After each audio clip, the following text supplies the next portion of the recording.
As a parent, we all want to raise kids that are thoughtful and considerate and really think about the needs of others.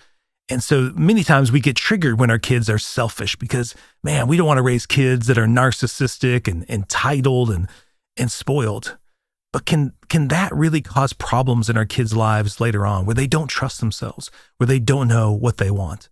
In this episode, Sara and I really dive into this idea of raising selfish kids and how that's a problem in our society, right? But also how we can help fight for our kids to know what they want and to be passionate about what they want to do in this life, and how we can reframe it to where they know who they are, they know what they want, and know how to get it. So we're going to give 3 specific ways to help you change that conversation in this podcast to where you can raise kids that are that are not selfish nor selfless, but kids who know who they are and know how to show up in this world. Welcome to the Art of Raising Humans. Hello, and welcome to episode 92 of The Art of Raising Humans. I'm Kyle. And I'm Sara. Man, I wish you could have been here for the spirited debate before we started this podcast, because it is on a topic that we both are passionate about.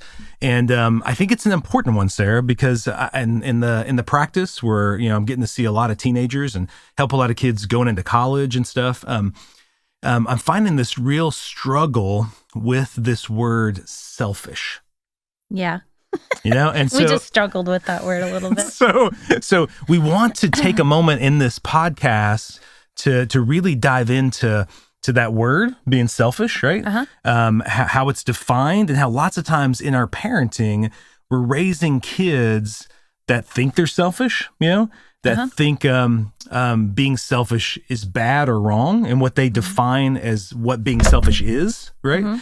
And that it's causing a lot of confusion in kids to really know what they want to do with their lives. Almost, I'd say, Sara, a lot of the anxiety I see in kids is them really scared or uncertain about what the next step's going to be, like what they should be doing, or how to kind of how to manage their desires in life, right? Because too many times when they think about what they want in life, think about what they want to do in a lot of simple ways and big ways, they've been judged as selfish, right? I think a lot of parents hold that judgment on themselves too.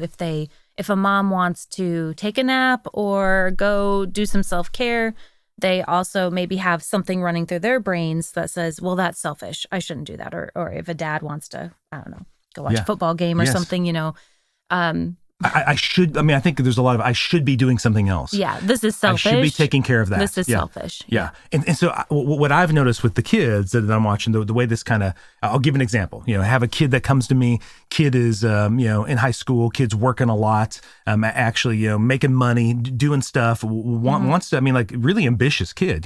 But actually working too much. The kid's doing school. Wants to succeed at school. The kid's. And the kid is just anxious and just overwhelmed. Really stressed, having a hard time sleeping. And so the parent will call me up and say, hey, could you see my kid? Could you help my teenager be able to get a better balance here? So I'll talk to the kid. I'll work with the kid. And one of the things we'll try to implement is take a day off, like just rest. And then the next session, when I see that kid, I'll ask him how that went. And he's like, man, it's confusing because I took that day off, and that whole day, my parents were upset at me for being so lazy. Yeah. And I told them, Kyle told me to take a day off and rest. And the whole day, they're like, well, that doesn't mean you don't have to do anything around the house. So they're like, you need to have this done and this done and this done and this done. And he's like, it's a confusing message. On one hand, I feel like I was trying to do other stuff, but they told me I was doing too much of it. I needed to step back, go see Kyle. Then you tell me to take a day of rest. And it's like, now I'm being selfish. I'm being lazy. I'm being, and it's really confusing to a kid to know what is the correct path. Right. That is. And when I explore this with a lot of kids, Sara, it seems like it goes all the way back to when they're like 2 or 3 years old, right? Mm-hmm. Because for me, in the development, for every parent who's got kids around 2 or 3, that's why they call them the terrible twos, is all of a sudden this kid starts to have their own desires, their own things that they want to accomplish. Right. At that age, they're really starting to separate and go, whoa, I'm not part of you. And they get really curious and they start, their agenda changes. They have their own agenda. and they really want that agenda sometimes. Yeah, sometimes they don't want to stop playing their story. Yeah. Sometimes they don't want to eat that food that you offered them, which can be really annoying, right? They want to run down the street. They want to go up and down the stairs 50,000 times, Yes, right? yeah. So there's this way around too where they start understanding they are not you, and there's this thing called differentiation. They start to differentiate themselves from you, which means that the things that they want may not coincide with the things you want. Right. And that causes a lot of conflict. And so a lot of times in parenting, parents just kind of respond this way because all of a sudden it's kind of, this conflict of me against you starts to happen. We start to end up creating a lot of like win-lose scenarios, I mean, in the parent's mind, they think they're doing it for the benefit of the kid, but in the kid's mind, they start to think, well, maybe what I want isn't as important, or maybe what I want is selfish or bad, right? Yeah. So let's take a moment and really dive down on that word. Like, you had a real problem when I was saying, I think it's okay for kids to be selfish. So tell me what you were saying about the word selfish. Well, I would say my widely held belief is that selfish means I'm going to act in my interest, not only in a way that doesn't support or hold your interest, but in a way that actually may even be detrimental to you. Yeah, it may cause harm to you at the benefit of me, harm I'm to going to you. be It's all a win-lose. I'm going to be all about me, and I don't care about the consequences on you. Yeah. And so I think when you hear the word selfish, that's what you hear, right? And I think when you looked up, when I hear people talking and using the word selfish, that's sort of what they're talking about. They're like, this kid just wants it all to be about them and whatever they want, and they don't consider the impact on the family and other things going on. Yeah. And so what would selfless look like? How would you define that? That is, I'm laying down everything that I want or need, even if it's in the moment or all the time, I'm laying me down to do your agenda or what is in your best interest or to help you. Yeah. And so do you think in most families that is the higher thing, or we'd rather our kid be selfless than selfish? Yes. Okay. So I would think, oh, wow, people are praised for being selfless. Yes. Yeah. And selfish is not a compliment. Exactly. Yeah. Yes. Definitely. Yes. And a lot of times what you see is the kid who is quote unquote selfless is the kid that just goes along, right? That they don't really cause a problem.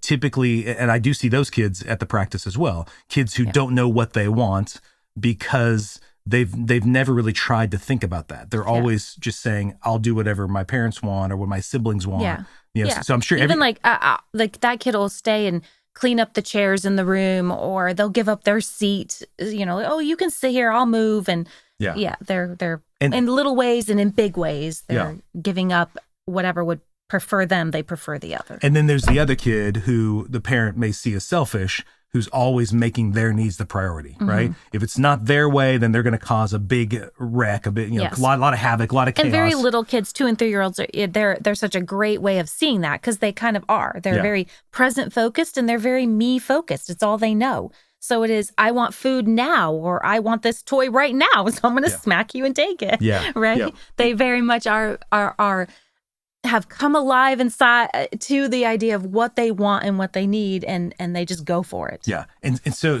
when I was writing up this podcast and thinking about how helpful it could be to parents, because I think it's a huge deal. It's a huge deal in our society because you do see a lot of narcissism, a lot of parents feel like their kids feel very entitled, right? You see on social media, kids doing very selfish things, right? Yeah. And none of us want our kids doing that. Right? None of us want our kids completely just my way or the highway, win, lose, it doesn't matter. I'm just going to do me, right? Not even aware of or thinking about the other, because everything I do does impact the other, the family, whoever I'm around, it does impact, and no awareness of that or care about it. And I even think a lot of parents are afraid, parents who are listening here, parents who are doing a more kind of approach that's not based in fear and control and more of a, more of a way that's empathetic, kind of more of a peaceful parenting or a gentle parenting. When they hear these kind of terms, positive parenting, lots of words people for think it. you're just raising entitled, selfish kids, right? A lot of times kids that just demand their own way. It can have that judgment on it. People will look at it and go,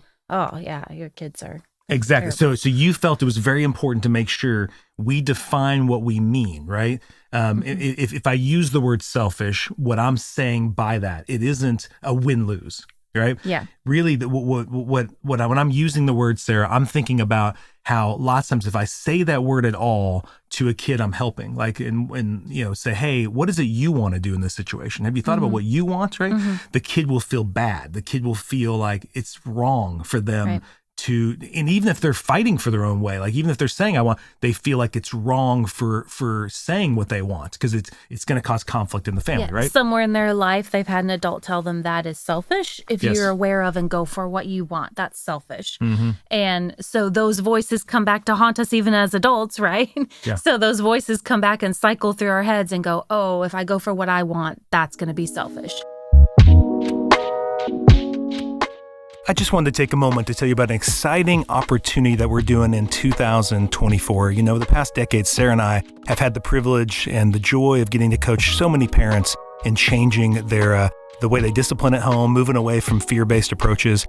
And over those years, we've gotten a lot of calls from fathers, dads, who are like, man, I want to make the change too, but I'm really struggling with the not yelling, the anger. It's just, man, the reactions are so hard to change. And so in 2024, I thought it would be great. I really wanted to invite fathers who are wanting to change those dynamics to do some one-on-one coaching with me. So if you're interested in that, or if you know a dad who you think would be interested in that, I'd love for you to reach out to me at kylewester@parentinglegacy.com. That's kylewester@parentinglegacy.com. And I'd love to set up a time to talk with you to see if you would be a good fit for the program, okay? So if you're interested, reach out, have any questions, reach out, and look forward to talking with you soon. Okay, so what we're saying, though, it's important for kids not to be selfish in this way that we've just defined, right? But it's important for kids to know who they are. I think everyone in this listening to this podcast would agree with this. We want kids to know who they are. We want to know what they're passionate about. We want to know what really brings them alive, right? Right. We want them to know what they need in a given situation, right? And to be able to advocate for themselves in that moment. Right. Would you agree? 100%. Even if Yes. other people may not be happy about that. Right. Because we're not going to be able to keep everybody happy. Yes. And so we don't want our kids trying to live their life Yes. keeping everyone else happy. Yes. Yeah, totally. But yeah. they can have awareness of the other, but Yes. also an awareness of themselves. It's not an either or pendulum Yes. swinging situation. Completely. And I hope the listeners hear that I know I was kind of nervous about bringing this subject because I thought it's so nuanced, but I think it's so important. I don't want to get into this dichotomous thing where we're raising kids either selfless or selfish. I think neither one is where we want our kids to be, right? Right. We don't want our kids always like my needs over your needs or your needs over my needs. We want kids, though, who from the time they're little, Sarah, that we've been able to teach them and guide them in their desires and what they're wanting. And I'm even thinking like, Sarah, it starts, for us, a lot of the a simple one every parent could do is eating, right? Yeah. So like, I mean, in one sense, let's say you're cooking a meal for the kids. It's a great meal. And, but one of the kids doesn't like it, right? And then it becomes this whole, I don't want to cook 2 or 3 meals, right? I want just to cook one. And so there's this thing where you're advocating for yourself and your time, which is great. But then you have a kid who's just not getting on board, right? And so that can look and feel very selfish. Why won't that little kid just suck it up, eat that food, so there's not this problem? Right. And so in that moment, what is it we'd want them to do healthier in that moment for that kid? Because the kid is saying, I'm looking at this food. I don't want it. It looks gross to me. I might vomit it if I eat it. And yet I'm going to cause all this disruption, right? Right. So really in that kind of scenario, what we're wanting the kid to do is to be in touch with that, to know what they want and need, right? To be able to express it, but also be able to find a way where we can co-create a different ending to that eating moment, right? It's not us demanding. I know when I was a kid, I'm sure maybe a lot of listeners can hear this, if I didn't eat what was cooked, I got spanked, And some of that food I have never eaten ever again. Right? Brussels sprouts, you know who you are. I've never eaten another Brussels sprout. Maybe now I have, because in my 40s, but I've never, for 30 years, I didn't eat Brussels sprouts because I had to shove 3 down my mouth or I was going to get spanked if I didn't get them done. And lots of times that's how food was done. It was really a win-lose. for me. That's what I felt like, right? And I know sometimes in lots of families, it feels like a lose-win in the sense of the parent now has to like cater to 5 different types of eating, right? Right. So I think eating's a real common one. So a win-win would be what? What would a win-win look like when it comes to eating? Well, and that's in that situation, and I think it starts at a very early age. And I just want to throw out, it can be really hard because as a parent, you're sometimes in really stressful situations. You have 50 things going on. You really do. You've got kids to get out the door, and it's breakfast or whatever it might be. I do want to put out there that sometimes these scenarios, when we talk about them, can sound very doable. And then in the moment, there's so much emotion Daunting. running high. Yeah. And it makes it really hard. And then we do have a lot of messages where our brains, it's a struggle to try to stay in the center because you do flip over to selfless. I've either got to be selfless or they do, or I've got to be selfish or they do.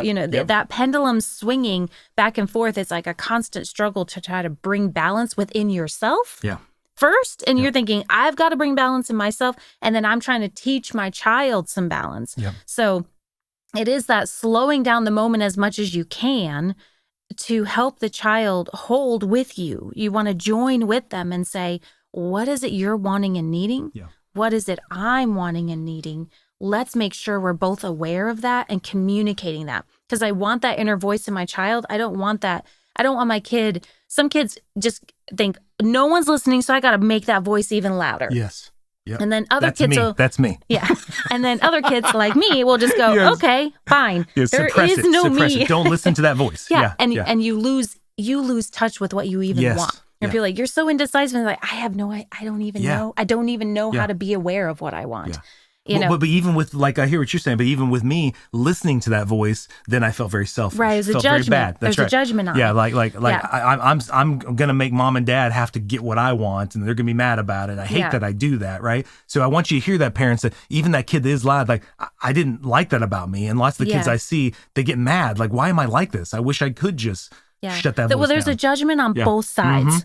So people may find one more convenient than the other, or they may think, well, I'd rather have this kid than that kid, or I'd rather be this person than that person. But we need to realize that both sides kind of hold a judgment there, or where in the middle we can hold, I can hear your voice, you can hear my voice, and we can come together. Well, we can honor and value what each other wants and needs in this moment, right? Yeah. That's the trick. And that really, like you said, Sarah, you started out in the beginning, it can be hard for a lot of parents.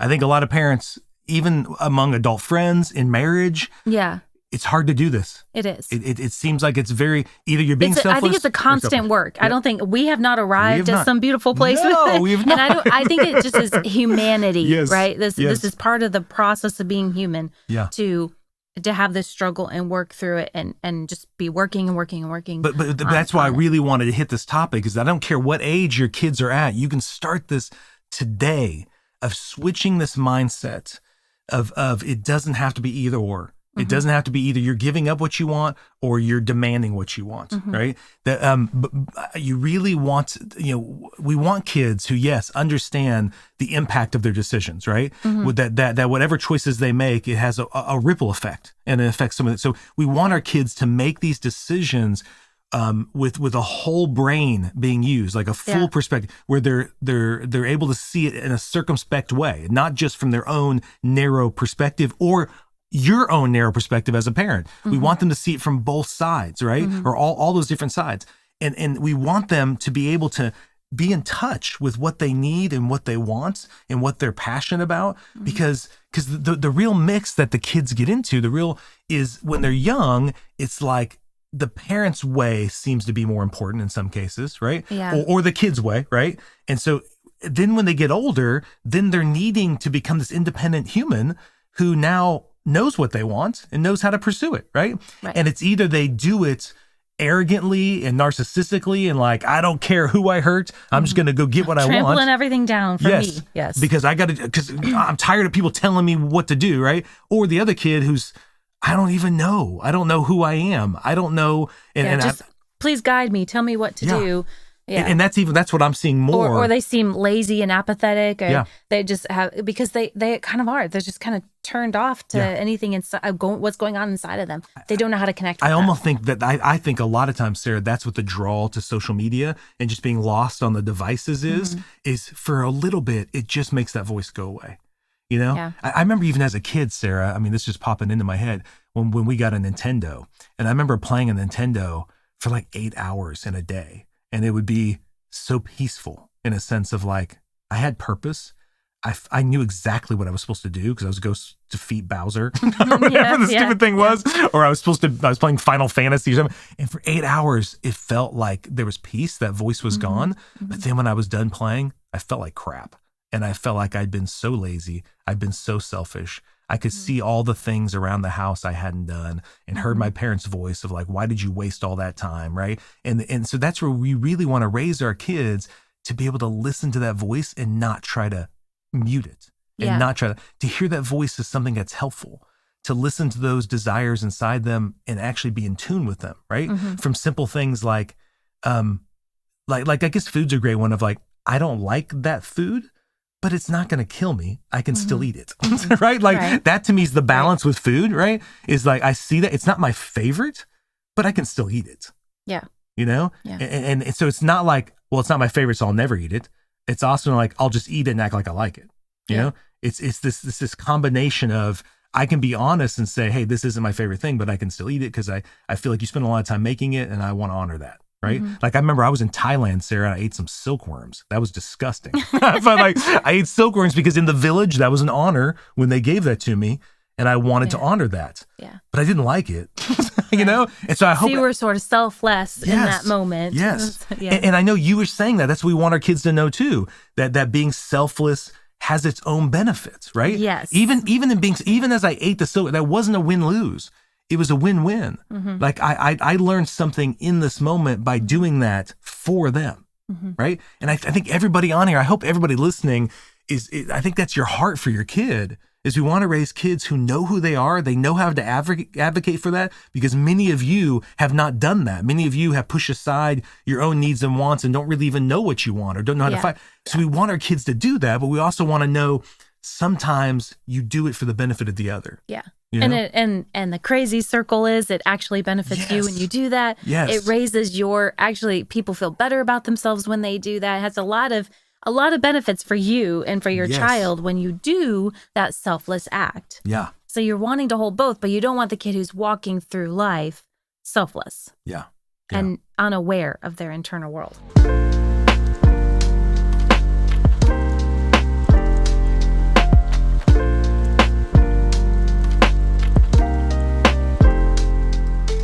So how do you do it? Well, so I want to give you three that we wrote down, right? That I thought would be really good for the parents listening, right? 3 things you can start doing right away to kind of help this more, get out of this dichotomous thinking and really kind of help the kid be able to approach life with less anxiety because they're able to know how to advocate for themselves. So number one is, first one, we want kids to know their desires and not view their desires as bad.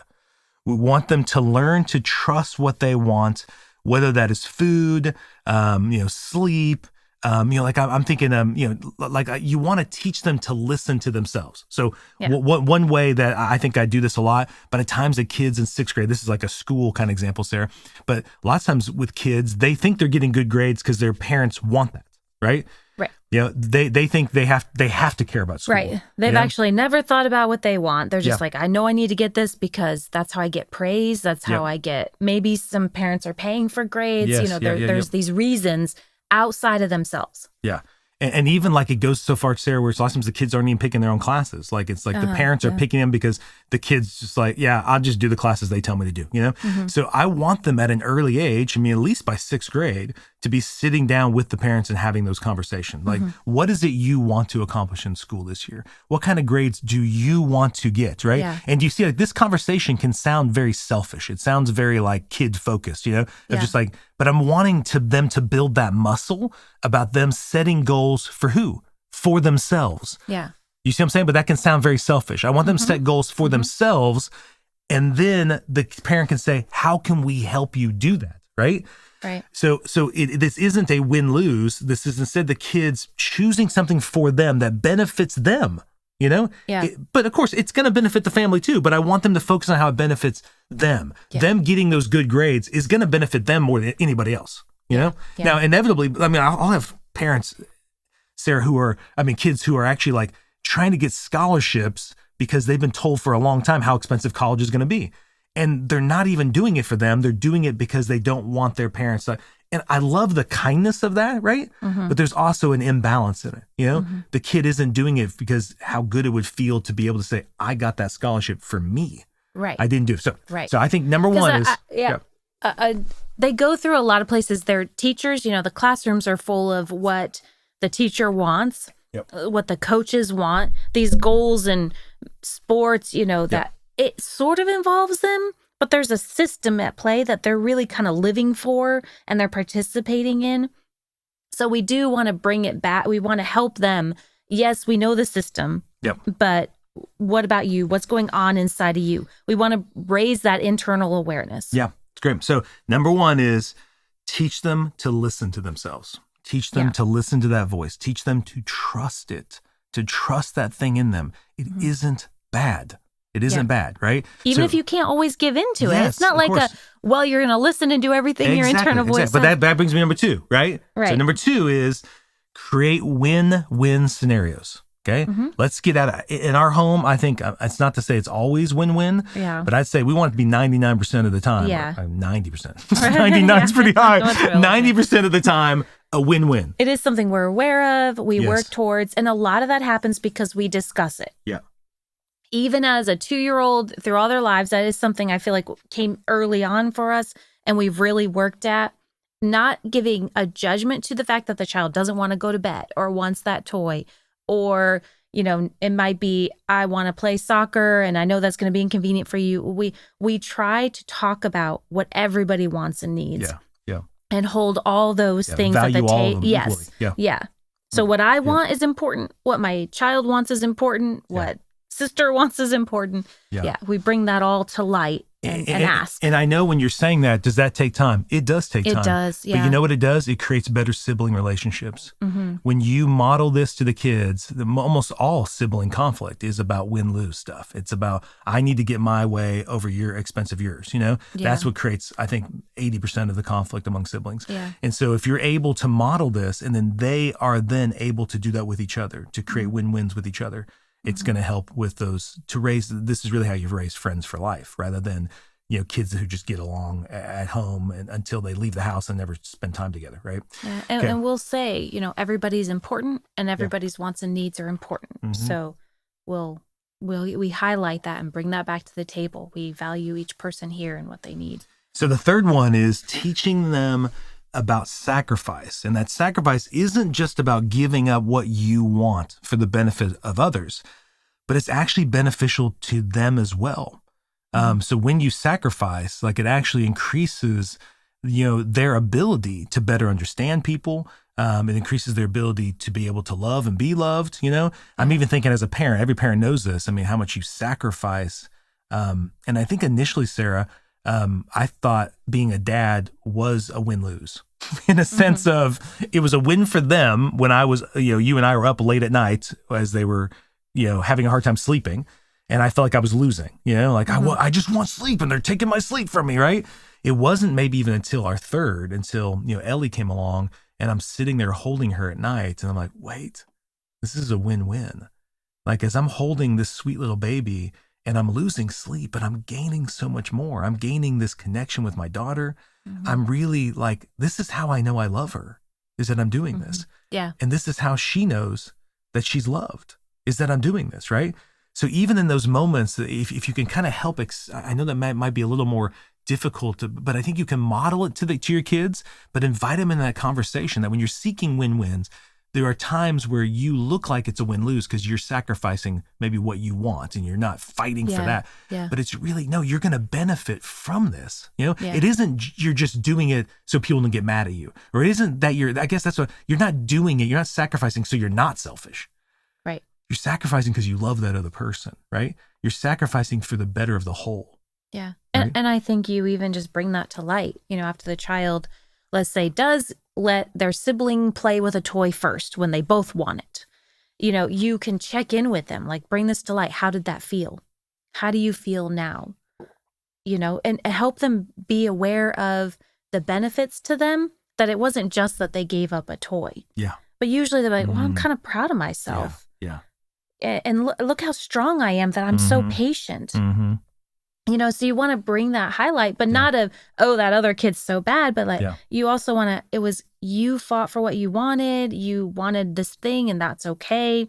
And this other person sacrificed, and look how great they feel because of that. Both can be talked about, and both have their place in life, and you want to do both. Yeah.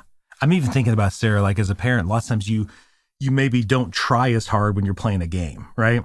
Yeah. And the other kid wins. So maybe you're playing basketball, or you're playing ping pong, or playing a board game. Yeah. And I don't know about you, but sometimes I've held back a card that I could have played and could have demolished the kid, right? Yeah. And you did that. And so it's cool to invite, as the kids get older, to invite them into that. That, winning feels good, but so does watching somebody else win. Yeah. That feels really good too. Like when your little sibling wins and they like, oh, it's so cool, right? And there you sacrificed the joy of you winning, but but inevitably you won because you got to see them do it. So I think as you start to invite the kid at an early age about how sacrifice could look, and even sacrifice for you as a parent, I know you parents are listening, you're sacrificing a lot that is still a win-win. If you can frame it in the way it's a win-win. So I hope this conversation expands your ability to see this idea of selfish and selfless, and maybe opens your eyes to being more aware of how you're framing it. That is, every time the kid's advocating for their needs, is that selfish? Or is there a way we can honor what they're saying and honor what they're needing and honor what they're wanting, and we can make this a value in our family, that everybody's wants and needs are equally honored and valued. Yeah.